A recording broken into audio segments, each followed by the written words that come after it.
Hello, it's Friday, and hope everybody had a nice weekend and that you're off work if you were working, or that you have something nice planned for the weekend, even if you aren't working, because we all love the weekend. So that's not tea.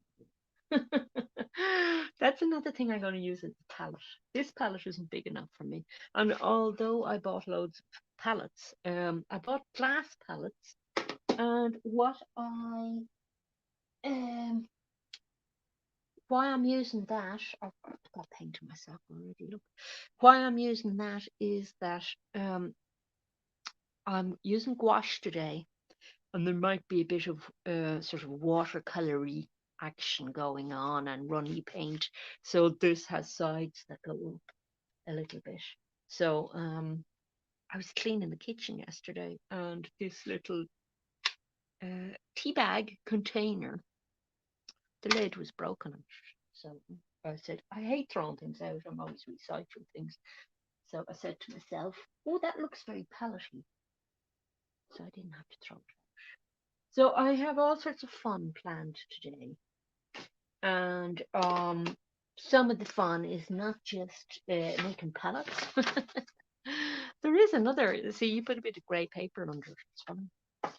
There is another little thing that looks like a palette that I'm going to show you, but the main thing I'm doing today involves these weird little squares that I have. I have even more of them. Look, bit optimistic about, the amount I made for today's session. I might not get to use them all today, but there is a reason behind them. And the reason is that underneath this video, you might see sorry, I have a window on the computer and it's annoying me. Underneath this video, you might see a link to an uploaded video that I did where during the week we had the first blast of really nice weather, and I was in the garden and I was doing all these sketches. I was in a little painting hide that I made because I thought it might rain. It ended up not raining. It's been raining since, but it didn't rain for my experiment. But I was sitting in this painting hide, painting a scene in my garden. And it was great because on days when you think that maybe it's going to rain, you're not sure whether you want to go out on a field trip and get soaked, or, maybe you're left it a little bit late and you go, well, I wouldn't get much painting in if I went out on a field trip. So you can just head to the garden and do things. And this foliage kind of study that I was doing might be very handy because if you remember, I did a spring painting of a tree. There's a tree outside. It's actually outside my garden behind a bush that I can see in the distance. And I did a painting of that in the spring. And I was talking about doing one in the summer, maybe. So I wanted to do a couple of studies of this section and then the further section where there's a kind of tree coming across as well. Um, to go back to that painting and do it's one of the paintings that I have on my list that needs a few finishing things done to it. Um, and for the summer, kind of studies for the summer one as well. So you're always doing kind of studies when you're working from nature. You're always trying to do little studies, and although some of these look a bit finished, I don't really consider them finished. They're kind of working sketches. And I got a good amount done in the 3 days that I was out there, but I came into the studio on the fourth day when it was raining outside, and I started working again from, let's see which one it was I was working from for this one. That one. I came in. I have to stand up to see. Can you see everything in the shot there? Yeah, this is the same sketch, right? So I started working on this again, and it looks very different color wise and everything. And that's because I had this big issue with color. I wasn't happy with the color I thought for a start it was drying a little bit different in colour from the colour I actually saw. Some of the problem might have been that we've had this change in season and I was in very strong sunlight, and that just doesn't just affect the way you're seeing colour on paper. Uh, Part of the idea of the hide was to be able to look at the painting in shade so that the colour wasn't, weren't looking at strong sunlight bouncing off your page all the time and the effect that that might have on colour. But that I just wasn't used to summer. And I was going, the colours felt very strong. Did I get the colour strong enough in this? I'm not sure. So I became unsure of various things. And when I came indoors, I said, I want to do that again, tackle the colour again. So you can see that the colour is slightly different in this one. But there's a different approach as well. And I want to do a bit more of that today. And that's what these squares are about.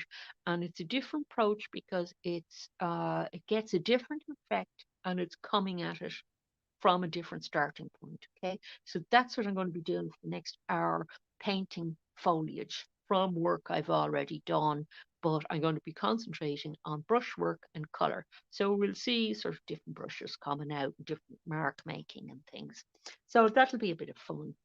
The other thing that I want to talk about is another one of my homemade things. Okay, you saw me making a hide for, to paint in, and that was rather a shambolic affair.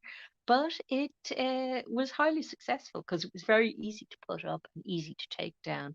Because all it was a few bamboo poles and a poncho that I had, an army kind of a plasticky poncho thrown over it, and I could sit in there and paint. And it was grand to cast a bit of shade on me, but also if it rained, and very handy to take down afterwards. It doesn't damage the soil with big holes in it and all this because you just punch them down into the soil like a spear, and then pull them up fairly easily. So that was great, and I would use that on a regular basis. And it occurred to me afterwards that if somebody didn't have a suitable rainproofy sort of poncho thing for that, you've got a garden, but you don't have the ability to paint in the rain because you don't have a poncho, you could use a shower curtain. And it just occurred to me because during my cleaning, I discovered this shower curtain. And although I don't have a shower, I have a bath, but I've no shower. I kept the curtain because it looked like one of those awfully useful things. And indeed, it would be a very useful item if you had a shower curtain or you could get one really cheap. That would be, you'd be able to use that for your painting hide because they're quite large, those things. So this is my other innovation here. And I'm all about streamlining the painting process because when you go outside to paint on your field trips, which there is no greater thrill in life if you're a landscape painter, it hands down beats only working in a studio because you have the whole experience of nature as well, which translates then into the painting. And you have wonderful adventures and fabulous memories of it and everything. Um, you want to streamline the experience by having it as comfy as possible. So I had a shooting stick to sit on, right? This was something I bought recently, and I found I had this little issue with the shooting stick, right? And here is the issue solved now, because the issue was when I go out to paint, right? Say that's my sketch pad. I have several little items I need. I need I bought this recently, portable palette, which I love for putting my gouache paints in. And I sometimes bring out watercolor paints. I might have pencils, I'll definitely have brushes, and I'll have to be managing water as well. That's a lot of stuff to balance. And if you're sitting on a high seat, and I particularly wanted to sit at a little bit of a height on this shooting stick because I wanted it as near to a standing position as possible, but I just find it a lot more comfortable painting for a long time sitting down, um, you're going to have to balance all this stuff, aren't you? So there are a lot of solutions for this, and some of them are terribly expensive. But look at this solution and see what you think of this idea, right? Now, imagine I'm sitting on my seat and I want to start painting. I have a board which holds my sketch pad. I can hold this in one hand because it's really light. I've got my paints over here, my little palette that I work on for outdoors, which is smaller than my normal palette, my thing of water, and I've got whatever brushes I have with me at the time um, in the side of the water thing, or even along here. And if I tilt this board a little bit, look, it's still held. I don't know what you think, but I think this is the coolest thing ever. And I have to like everything that I put in my little field kit. Any new innovations have to be tested. So look out for a video about that. I'll go on another field trip and bring this little sketching board with me because, as you know, I don't have transport. I can't just shove everything in the car. So anything I use or bring with me has to fit in a backpack, and that board fits in backpack.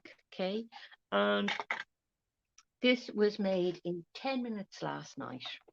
I bet, well, 10 minutes, maybe 15, right? We would say 15 because what it is a piece of hardboard. I'd call this hardboard. And this is a sort of board that cuts very easily. This was a leftover bit of board I had. I just went looking for stuff last night. Um, this cuts with a craft knife very easily. And this size was actually that height was already cut. I have a longer piece of that left over from something else I was doing. Um, and then these yokes are off. You know when you buy stretchers, the back of the stretcher, these guys are for shoving in to the sides if the stretcher ever gets loose. But my stretchers never do loosen. So I have millions of these things. And the point of that is just to um, hold my portable palette on so it doesn't slide off the board. And the other thing is that, say I was sketching sideways, because that could happen. I could have a little sketch pad and be sketching that way around. It'll still work because look, there's still a bit holding it in. And same there for the water. The water isn't going to go sliding all over the place. So do you not think that is pretty gimmicky? That's just held on with PVA glue. And I put some PVA glue, just painted PVA glue on the surface as well, because that hardboard is very soft. So if it's lashing rain, the hardboard can start bending and getting very paper-like, you know. But I could have sealed the back of it the same way with PVA, but I didn't. I didn't actually bother because I said, well, I don't know if I'll be putting it down in wet grass, and I have loads more of this board. So if the first one needed to be sealed better and starts falling apart on an expedition, um, I can make another one in like 10 minutes, you know, with more of the stuff I have left over. But it's so light, you see, and that's what you want. You want to be able to hold something in one hand for maybe 45 minutes while you're drawing. So I'm highly impressed with that. I don't know if you will be, but cheapness wise, price wise, it's definitely in the right price range for me. So yeah, that's the next field test coming out. So have a look out for a video of that. And of course, you know, it doesn't matter what medium you're using. Once you have the thing sized to whatever medium you're using yourself, and you know, you might have something different that you stick on. It doesn't need to be really deep or anything. like my watercolors fit perfectly in it as well. Um, I could have got away without putting the things on that side because the top of the sketchbook would probably hold things, but it means that you have to kind of hold the sketchbook up here a bit to do that. But I think that's going to be a very handy little piece of kit. But we'll see. You don't really know until you test something in the field whether it works. And I don't know if today's experiment will work either, but we'll see how we get along. And definitely, I wouldn't always recommend um, repainting something that you've already painted because if you don't have the thing in front of you to get the full information from, you sometimes get a more impoverished second go at something. But sometimes it can work really well because sometimes um, you're looking to do what I'm looking to do today, which is to get this subject and simplify the lighting a little bit in it so that I understand it better. Because, like in something like this one, I came in and I was looking at this all night afterwards, saying, no, it doesn't have the look of the thing outside. Um, there was this kind of dappled lighting outside, and maybe that's just really difficult in the first place, and I didn't go about it right or something. I couldn't tell what I had done wrong with it. But from this, to me, the problem became worse when it dried. It looked okay outside, and it doesn't look too bad now, but it just isn't. There isn't enough contrast in it. Everything's very dark, and then I was very unhappy that these weren't quite bright enough without me starting to go into the yellow range too much. So I was going, maybe it's the medium, it's the gouache I'm working with, isn't doing it, might be better in oils. And then I started going, no, maybe I haven't understood the areas of tone in relation to the color well enough. Now we were talking about tone before when we were doing tone in still life. So the usefulness of doing a tonal drawing. So when I go back out in the garden, right? Because I'm not sick of this subject yet. Next time I go back out in the garden, hopefully tomorrow I'll get to do it. It's a bit late today. But when I go back out to the garden tomorrow, I might do a tonal drawing next. And that'll help me really get this nailed down. I actually have two scenes in the garden. This one and that one. That's this thing is slightly to the right of what's happening here with this bush. So uh, this one, it was slightly better than the previous one, and I have a few short videos made of these as well if you want to sort of see me in situ doing these. But this one, I started kind of really getting into the color and trying to exactly color match things, right? This one, I was trying to get everything happening in it all at once, and you can see there is a lot going on in this picture. There's this dappled light across the branches. That's a challenge. Then you've got a bright yellow of bushes in the background, bushes and trees in the background, with really dark bushes and trees on front of that. So that's a challenge as well. So that's like three challenges all layered on top of each other. And then the challenge of some of the foreground stuff that goes off in under the tree, and this having dappling on it as well as different color things going on. So it's a lot of challenges that on a sort of cloudier day you wouldn't really get. So I think I'm having a change of season kind of crisis going on. But this, when I came indoors to do this one, um, it started getting a lot better. So that one is based on that. And that's not too bad, that one. I think that was the first day. It's not too bad, that one. And I was kind of happy with some of the shapes of grasses and the mark making of the grasses. So, wasn't unhappy with that.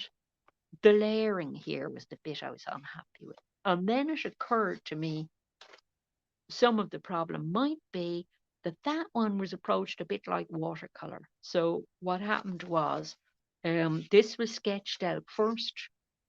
All the shapes were sketched out first, and then the darks were filled in, but the bright colors were done like a watercolor. So there wasn't dark behind them. In this one, and you'll see what I'm talking about now because I'm going to get a pen out to show a brush out to show you. In this one, um, what I did was I laid out this purpley background first, right, all across the thing, and then I built up the leaves and everything on that background. So it's done the opposite way to this one. And, neither one or the other is right or wrong. But what happens on this one, which can be attractive, is if you do it that way, you're going to end up probably with all these little white marks. And that can be very enlivening and, not, and nice. Or it can knock the colour off a little bit because you might not want the little white marks where they turn up. Um, so it's a look, it's definitely you get a look out of that that's different from the look of this, but that's why the look is different. And just to show you how I got this color going here, I'll do a little color thing for the background. I'm still working with a limited palette, right? So that means that I have this is a very deep phthalo blue, and this is kind of a magenta color. And I'm doing a sort of a half and half mix of those. Okay, so that's how I got the background. But it's a very purpley looking background, okay? It is very purple. And it doesn't look as purple on this section here because I did something else. And that is I came along with a green on top of the purple. Now, this sort of a green here has a lot of blue in it. And in this way of painting, I'm thinking about building up from the back out. So these are the sort of background leaves. So it's kind of a blackberry bush that's running down. And if you see, I have a tiny little bit of yellow paint stuck to that brush. You can do things like put a little bit of yellow on the tip and have some of those leaves showing in the foreground, see, because you can get a leaf, and this is where I got a bit lost in the painting, I feel. Getting into a lot of detail. Sorry, I'm trying to do, the section I'm trying to do is, do you see this line running down here? There are really bright leaves, a line of them running along a branch there. And I'm trying to get them, but I want a mid-green with a really bright green over it to suggest them.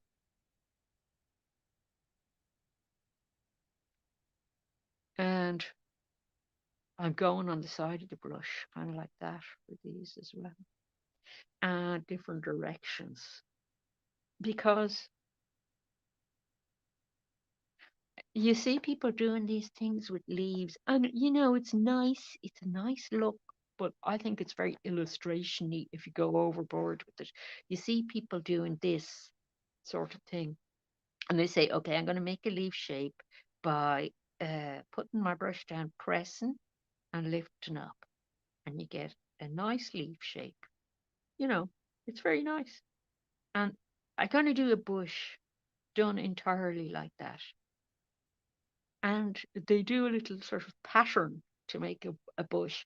And it can look really nice, but it can be a bit overused so that everything, each like little bunch of uh, different sort of plant becomes just a pattern. Like these are a kind of a, I don't know, they're not bindweed. I don't know what you call them. They have little tiny burrs that are very sticky and stick all over your clothing when you walk through them because they've got all little hairs on them that stick to you.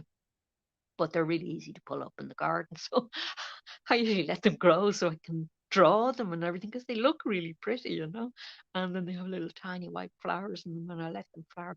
Then I'll pull them up when they become a real bother and start killing off other things. But I could have done those like just one of them and then said, okay, I'll just repeat that. But you see, they're all at different angles and everything. And this is the challenge when you're painting to get the sense of movement and liveliness in the thing.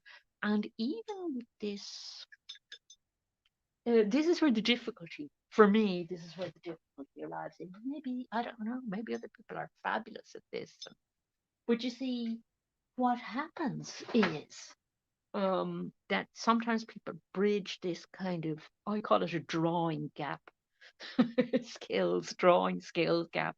Sometimes they bridge the gap by finding a way to make it look like that particular thing and then just do a repeat pattern on it, which is very it looks very slick and stylized.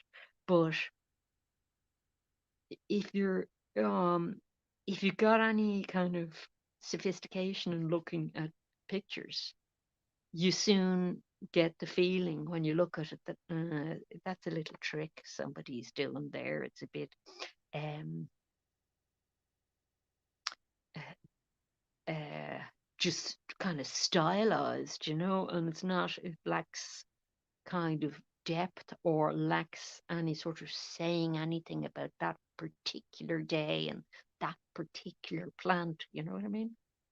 These might seem like very small points, but as you do more painting, they become important. This is my little tryout area, you see, for things. So, um, funny enough, I found that some of the colors that I used on my indoors painting, this purple, uh, probably because it's gouache and gouache reanimates very slightly as you're painting.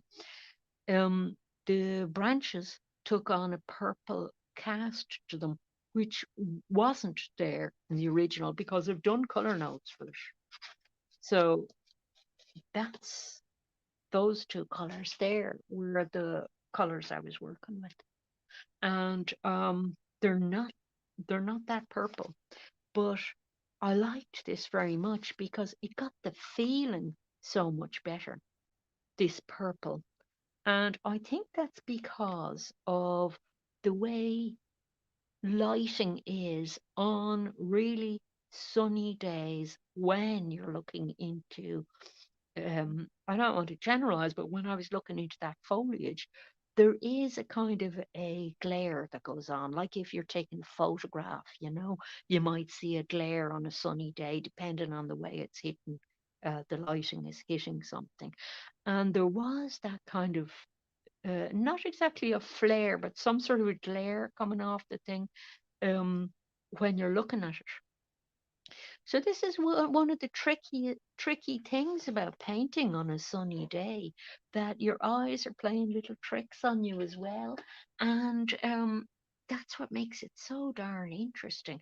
And then you're sitting out there, and it's just different from moment to moment as well. I'm going to try it with this color, but I want some white mixed in.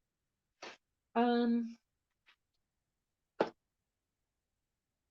there's something different going on lighting wise from moment to moment. The lighting doesn't stay the same, and all the leaves are moving. Everything's moving as well. It's such a fabulously interesting thing to do, and such an experience. And, this is what I love about field trips. They're just an experience. And then when you come indoors, you've had so much time with the thing that you're still having the big experience. You're still kind of going, wow, that place is amazing. And sorry, I'm reaching across here because I'm looking for a nice brush for this. And what I'm trying to do, I'm trying to not go too small on brushes because um, I want to get things, instead of going into detail the way I was originally in these, I don't want to get too bogged down in detail. I want to um, break it up a little bit into shapes and patterns, but um, I don't want to kind of generalize too much either. So the way I'm dealing with that is I'm taking a little bit of the original piece that I did, separating it out and just working on that little bit. But I'm not going to go into high detail doing it. I am just going to look at the important elements in it and try and get the color and the light right on those important elements. So for this one, for example, there's some very warm and an ochre color, which I got with my yellow and red because I'm still on the limited palette, remember? And even a bit of green in it. And there's also a pinky color. So, and this is just the stem that's going to hold up those lighter. So it's also a dappled thing. So this is why I bothered showing the two colors. And some of the original purple is going to show through. So there's, a little bit of making stuff up here, but not a huge amount.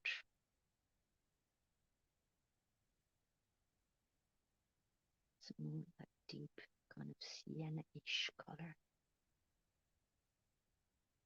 Just for the backs of some of the leaves. Okay, and I'm not going to be too detailed. I have to stop myself from getting too detailed. Um, this one, I remember this branch really well. 3 days in the garden will do that to you, see.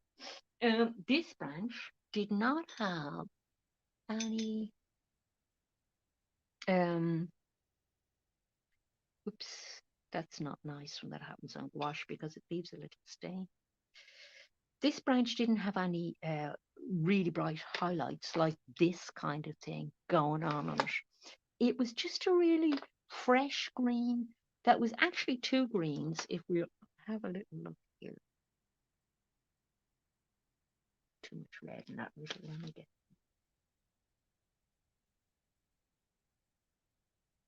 And you see, doing this, I feel, doing this in this kind of bloody minded kind of way,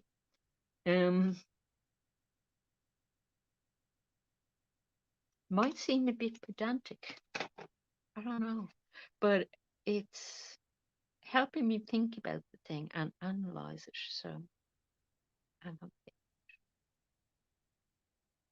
Oh, I actually forgot. I kind of abandoned my limited palette there. I should have done it just from the yellow and the blue. I forget sometimes and go back to old ways.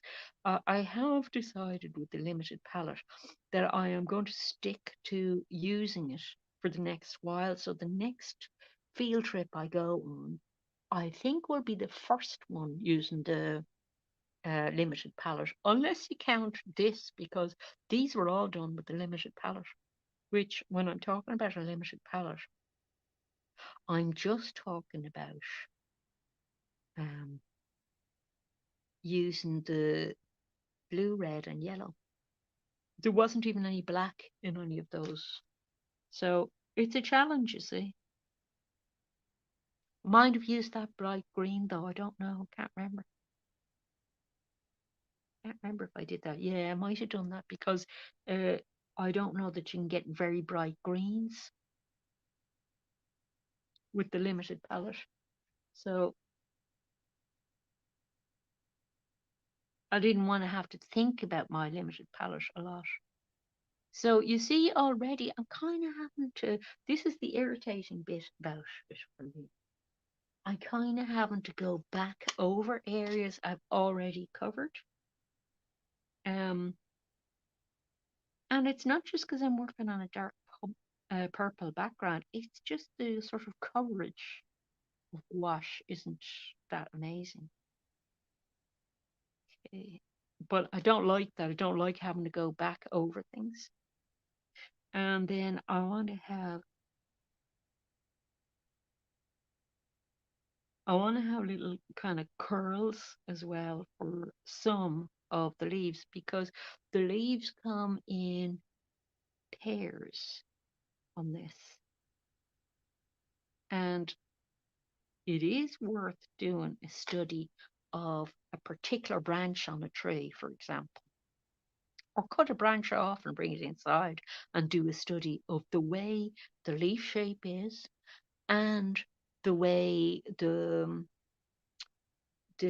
leaves are situated in relation to each other. Are there two on a single stem, or do they alternate going up, or what? And I want a smaller brush just because I can't get enough of a little curl going on in that.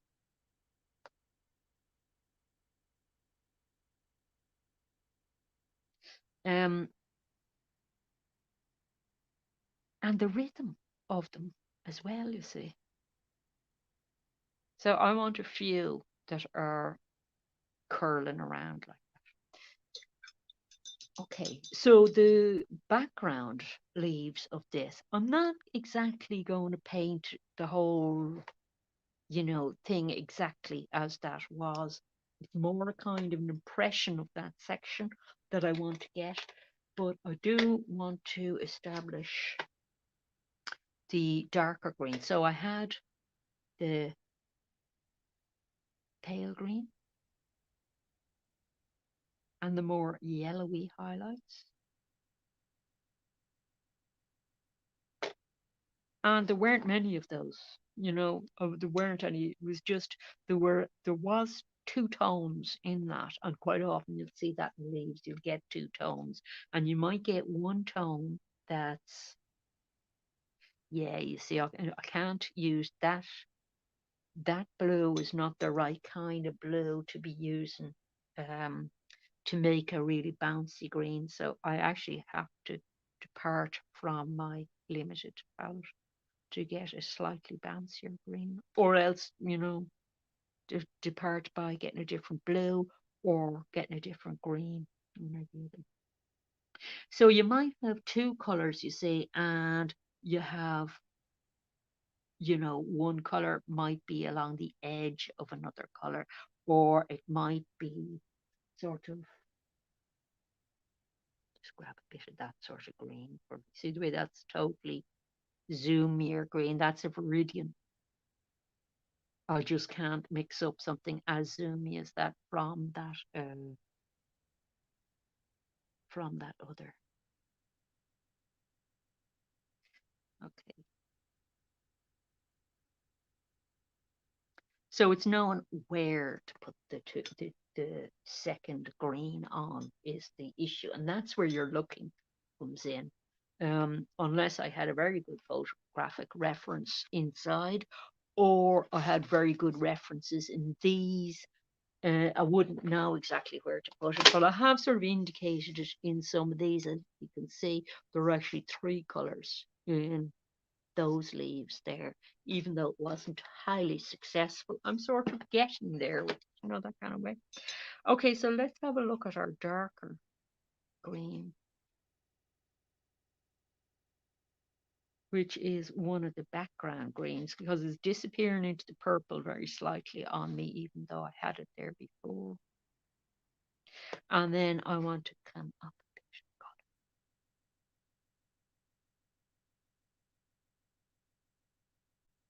And I want to have a warm-ish green. Don't want to go too blue yet. So for a mid green,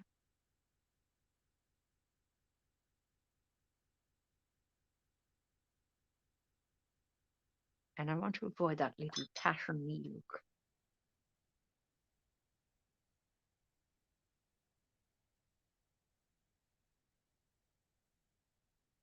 And then there might even be a third green involved. But I'm going to have little bits of warm yellow.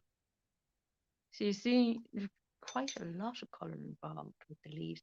It's getting it to look very natural and not overworked is the issue.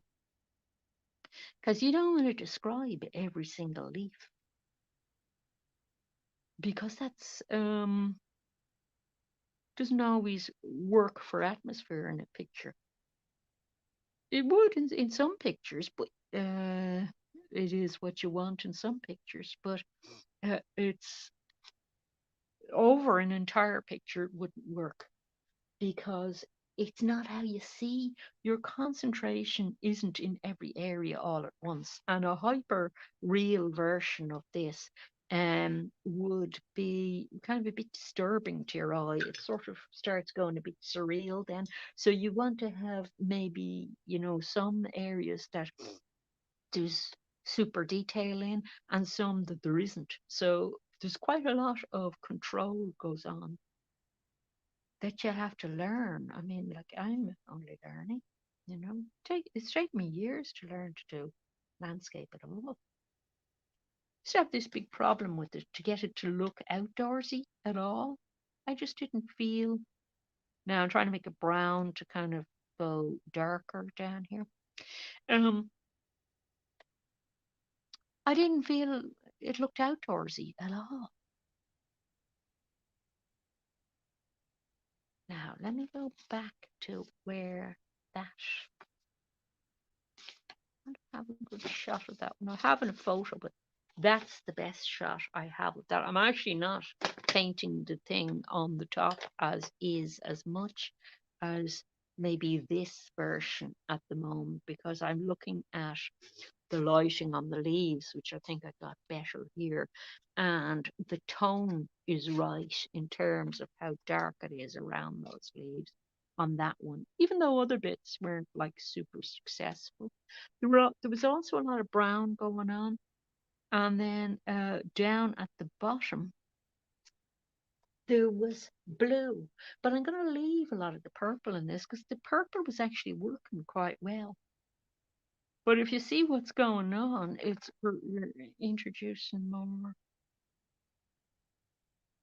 I think, a bit more subtlety into it with slightly different colors, but to try and get it to not then look all over the place and like it's trying to achieve too many different thing to have some sort of unity across it.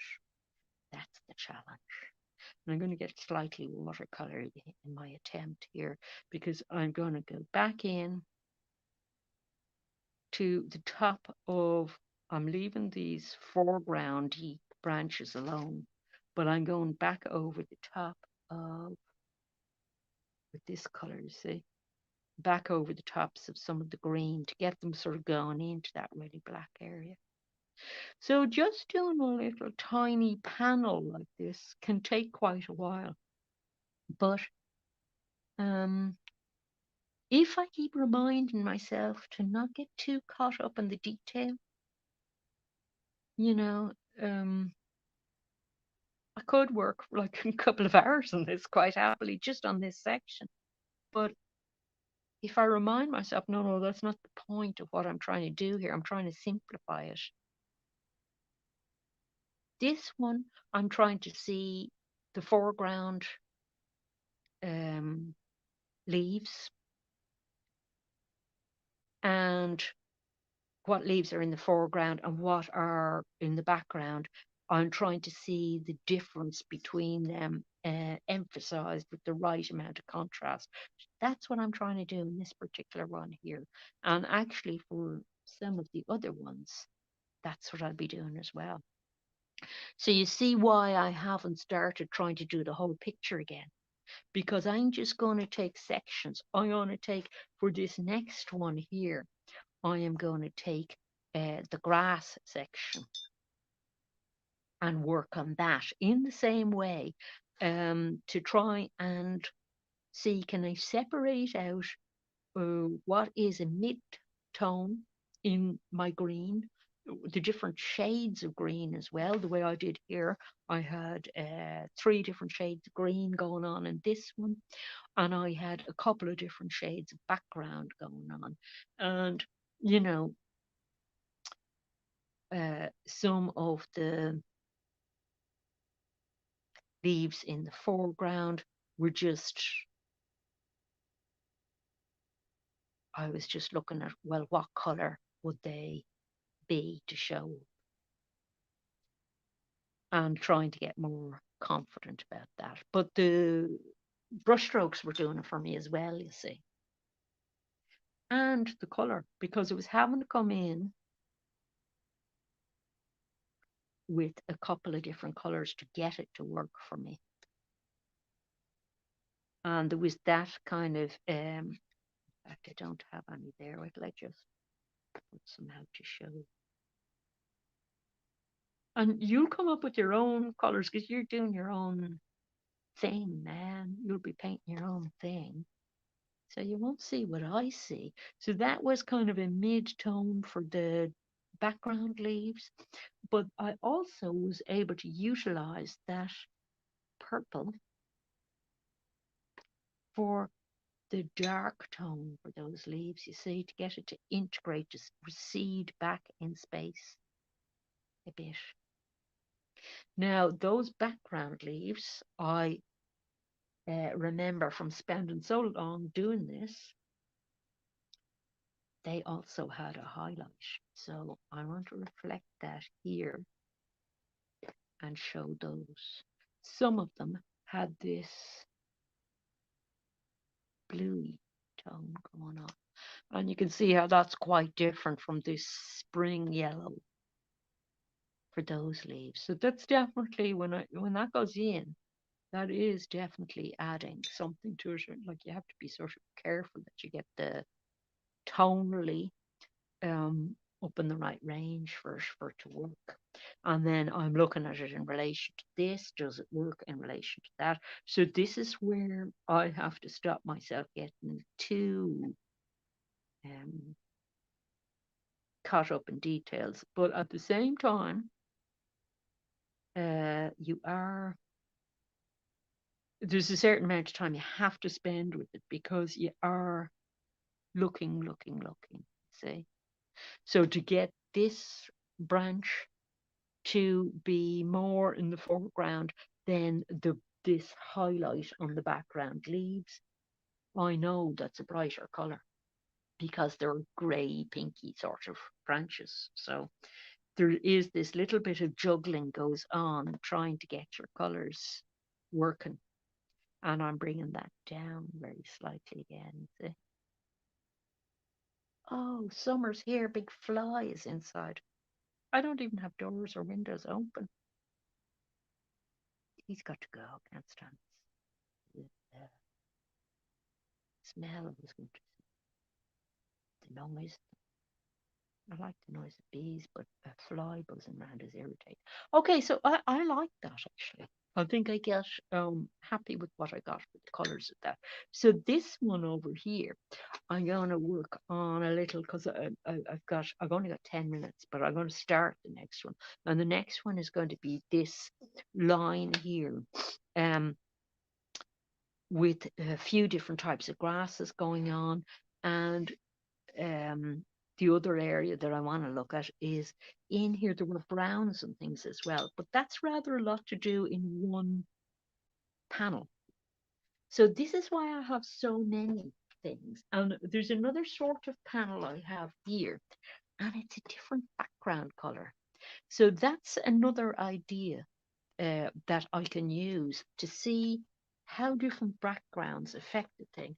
And I'll do that for the next one, just so we can have a little look at how the background is affecting it. I don't want to put this directly over that until that dries, but um, can I put it over there? You've seen how I mix the greens, so I can put it over. I'm going to start this one over. So you could start with different colors, you see. I like the purple. I think the purple was extremely effective. So for that particular lighting, for the summer painting, if I want to do a summer painting of my garden, which is a good idea, might be the tree one, or it might be just, you know, the other tree in the corner there, and scrubby bits, because I love scrubby bits in gardens, and tangles of weeds are a lot of fun to me. Um, I want to decide what overall color is best to have, and I already think purple is going to work. But just to show you how this background affects the thing, even though gouache isn't the way I'm using it, isn't in a particularly, you can use it in a very watercolor way, but I'm not using it in a very watercolor way. Um, that background will still affect it. So the only bit in this that is brown is actually that bit there, and that could be considered a dark brown if you didn't want to consider it a purple, because it actually had that funny effect. Your from eyes looking in sunlight, you did get a certain amount of glare that felt like kind of particles of purpliness moving around on front of things. And that's wonderful thing about atmospheric effects, you know. Um, you get this wonderful haze of colour. So we're working with the same kinds of colours, right?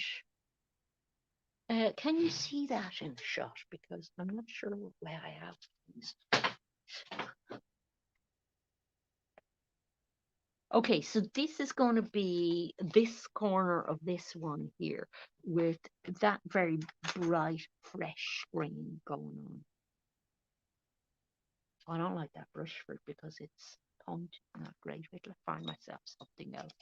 I have lots of new brushes to play with, and I do actually need a small brush for this one. And you can get very into going into detail. I never brought a small brush in around. I love detailed things. I really do love them, but these are studies to get at a particular thing, you see.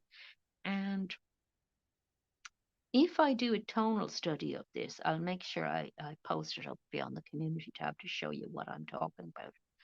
Because when you do a tonal study of something, it really helps you understand it then for the color. You're breaking the problem up into different things. Now, okay, so that's a very bright, fresh yellow, right? Um, there are more of these kind of plants moving down, but there's a darker kind of a green going on down here. So I want to paint that yellow on top of it. And again, I'm departing from my limited palette to grab some this sort of green, which is really zoomy green.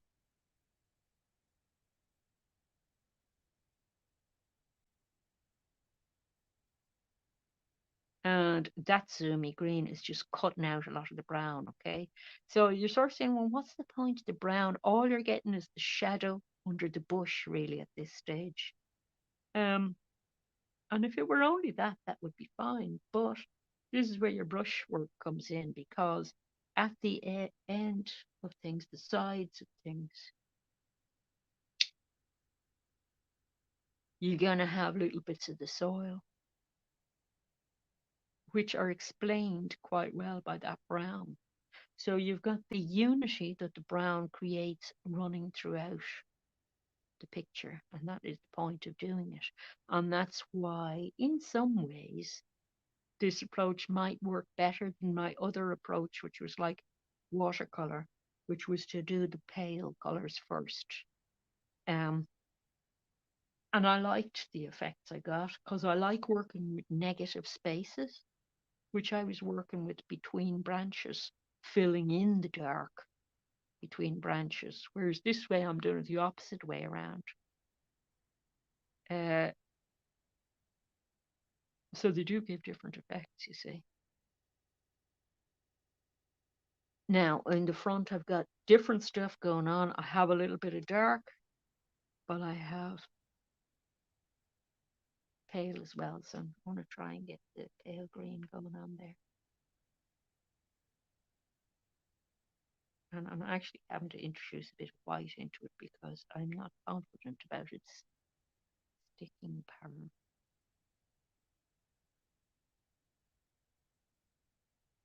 And these are typically the areas that people tend to do little patterns. They do little sort of clumps of. It's so tempting to do it, you see, do little clumps of blades of grass. And then you just repeat the same clump and move around. But that's not what the scene is about, man, at all. It doesn't kind of describe my scene. It's just a generalization about patterns that grass could make.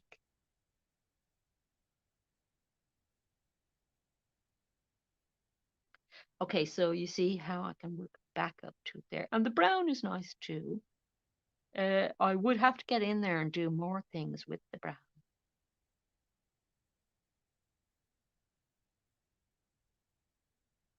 But I don't know, you might get some ideas from that. That fly is walking around on my palette, and I hate looking at them because I know what they feed on and everything. Anybody who saw the movie The Fly would know that they have horrible personal habits. I don't even like seeing them on things, but I'm leaving them there for the moment because I don't have to listen to them buzzing. Okay, so you see the way I have all these dark bits down here. Not everything is brown down there, so they're going to go right. But I did need to get that pale green sorted out first, and I'm nearly running out of time, but I have enough time to put in this guy, this little weed guy. And you see the way I'm kind of having to go back to work again into this. And because I have spent hours and hours with this, I think I was 6 hours one day, one of the days. Um, I remember that there is another very pale. It's actually on this. There's a very pale, bluey green on that as well, where there was just light hitting it. So even though this stuff was in the background, the light was hitting it, then it goes into this really dark. So you're kind of working backwards and forwards, pushing something back, pulling other things forward. Um, and then the brushwork just comes in when you're trying to get particular things to happen. Like I'm trying to get little tiny blades of grass in between those because they do contribute to the overall color of the thing. That's what's so difficult about this scene, I think. Very, very busy with a lot of different shapes in it as well as color. And some of the shapes, like these, you know, little blades of grass in the background, catch the light. So you actually have to put in a certain amount of detail to get that right, I feel. Now I'm going to come along with the blue, and we're sort of ending the day on this because I'm running out of time.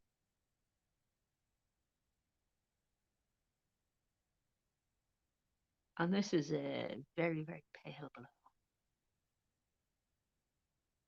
See how that changes things rather to put the highlights in. And I have to have the highlights in the right spot. I'm not hitting everything. And there were some on the grass, and I didn't get all of those right. My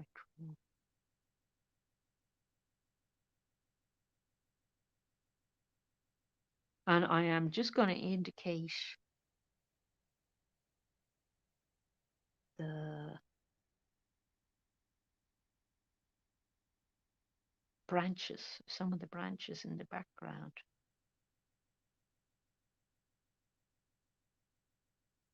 just to get a sense of the depth that we're at, because distance of things in this picture is quite important. Anything landscapey, a sense of distance is quite important.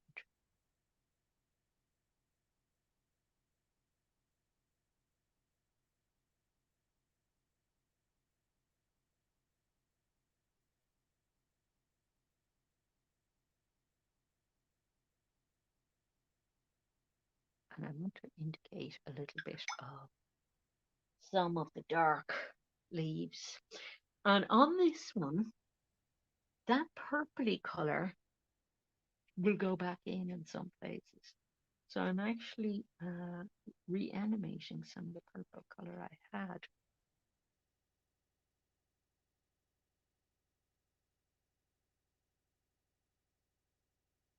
To make that brown bit now the darkest area, because the darkest area was the area at the bottom of the bush.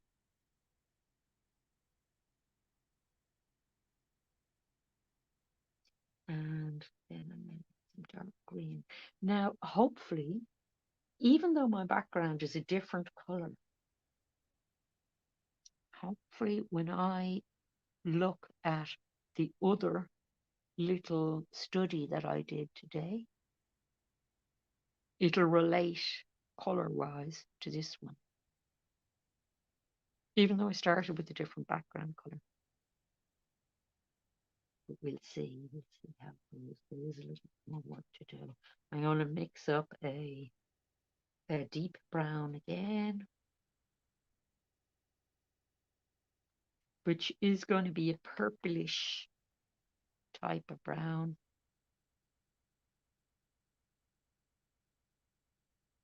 Oh, I never checked to see if there was anybody in the chat. No, there's good. I wasn't being rude to anybody.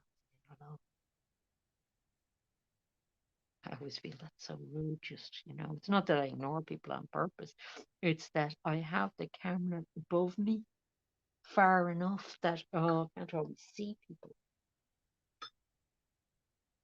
Yeah, that still stayed very, very brown. Okay, though.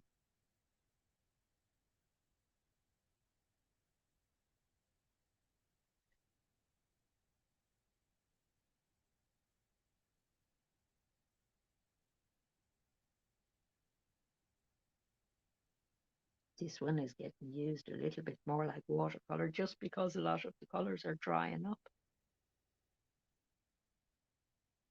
And they reanimate a bit more watercoloring.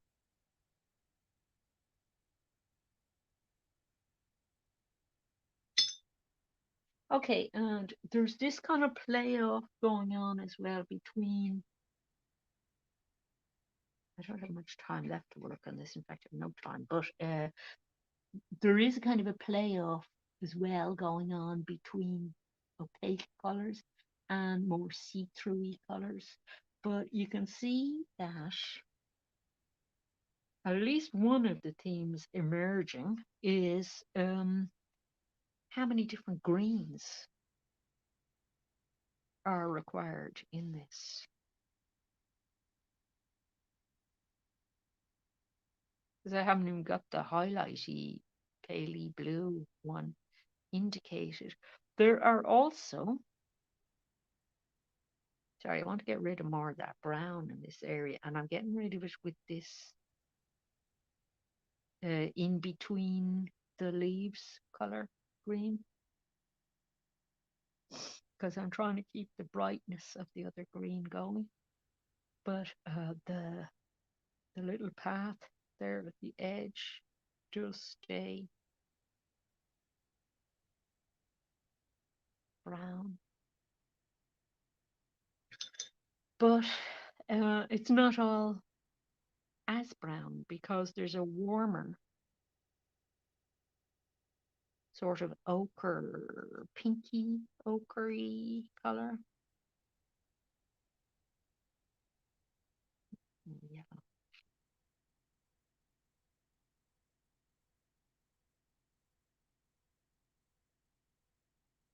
So some of that kind of color goes on as well.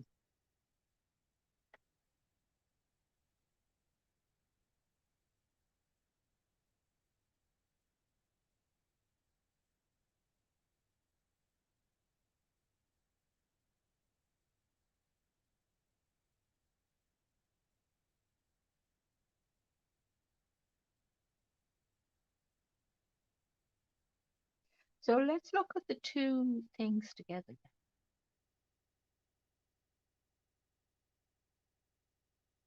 For me, the purple background is doing a better job in terms of the atmosphere, but then I don't have this quite, don't have the colors in the bush. They're quite light yet. I don't feel. I'll just indicate one of the really bright branch. And you see the way I keep having to top up that color? That's kind of, I don't know if that's just a gouache thing. Really quite irritating though, because the colors change as they dry. You know, they seem to go a lot darker, which is darn irritating. Look at how bright that is going on now. When that dries, it'll go darker. I don't know if that's the quality of gouache, because it's a cheap gouache or what. I didn't notice it with this at first till I started doing it. I don't know. Okay, so that's it on the brown, and you can see all the different sorts of greens that I was using. And where's my other one? On the purple background. So that's of the branch. And they do have a different feeling. They definitely have a different feeling. And you see, you can work with both things because you can decide that the bottom of the bush can have that lovely warmer brown, but that this bit up here can have that lighting effect of flooded light, which I really love. Um, and that's how you work towards a painting being more integrated, because I might try another version now, say here somewhere, where I do both effects. I do this along the bottom of the bush, along here, and then I try this effect here that I had for a bit of the bush hanging down and do it more purpley as it goes up. So work into the bottom of it with that brown and leave the purple up here. That'll be the next one that I do. Don't have time now on the live stream. But you see how I've arrived at something different, but from the work that I did already. I'm building on the work that I did already, you see. Oh, well, thank you so much for saying it's beautiful. I really appreciate it. I'm glad you like it, because I went through all this. I don't like it. I don't like thing when I'm doing it, and that crisis that I had about the color and everything drove me crazy. But I think it's good to keep working on something, but I do think that you need to have other reference things to work from. I wasn't working from photos today because my photos are all on the phone and I'm using the phone, but my drawings were color sketches that I've done already were much more useful to me, because when you think about it, one of those was a few hours work. So I had a few of those to work from. So that one's like a full day's work, you know. So my memory of the place and of the colors playing across particular things and everything is very good because I've spent a long time with them, see.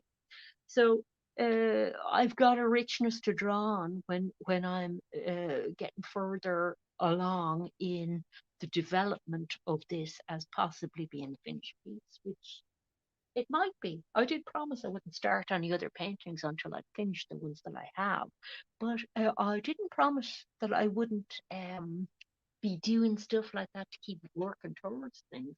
So that's a nice idea, I think, to do some little, if you've done some uh, studies in situ from something, to come in then do some of these little panels in dark colors, but colors that make sense in relation to your composition, colors that you think might be the main color.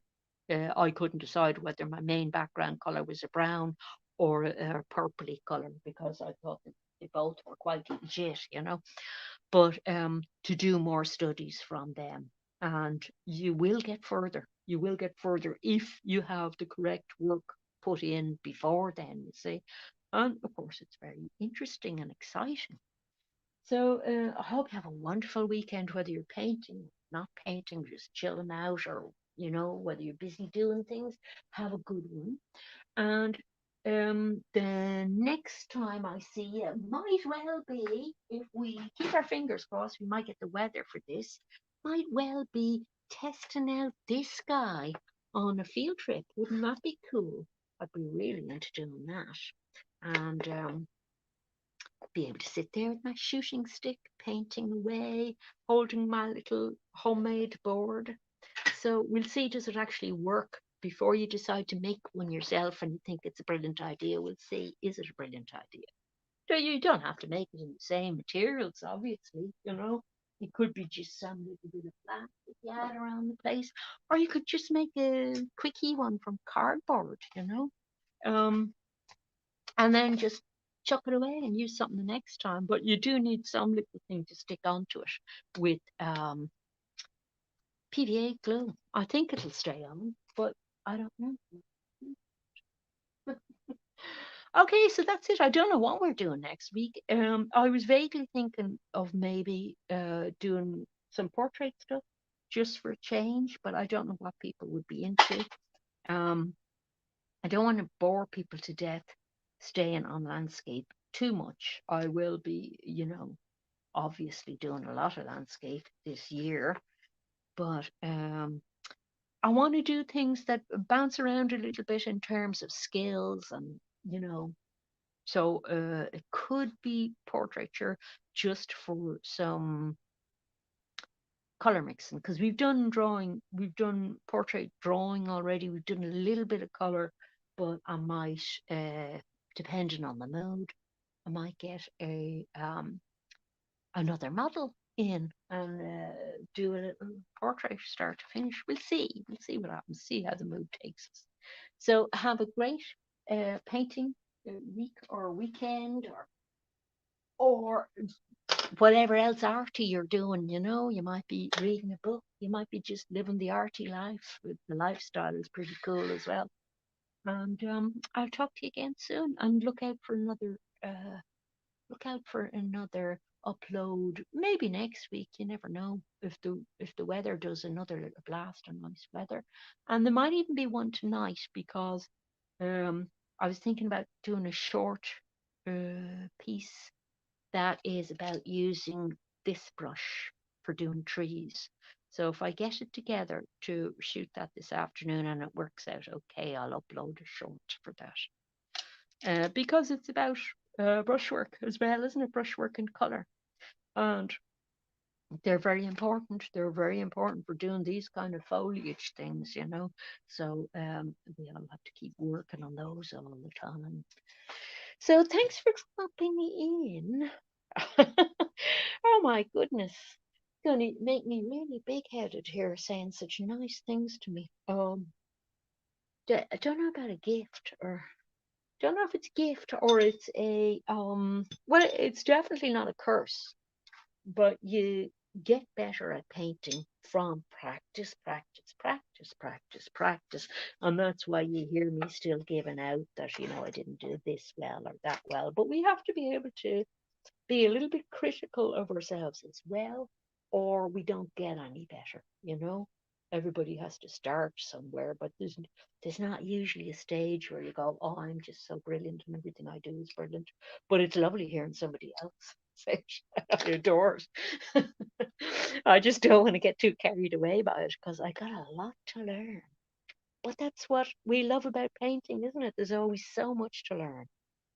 Okay, folks, have a good weekend then. See you. Bye.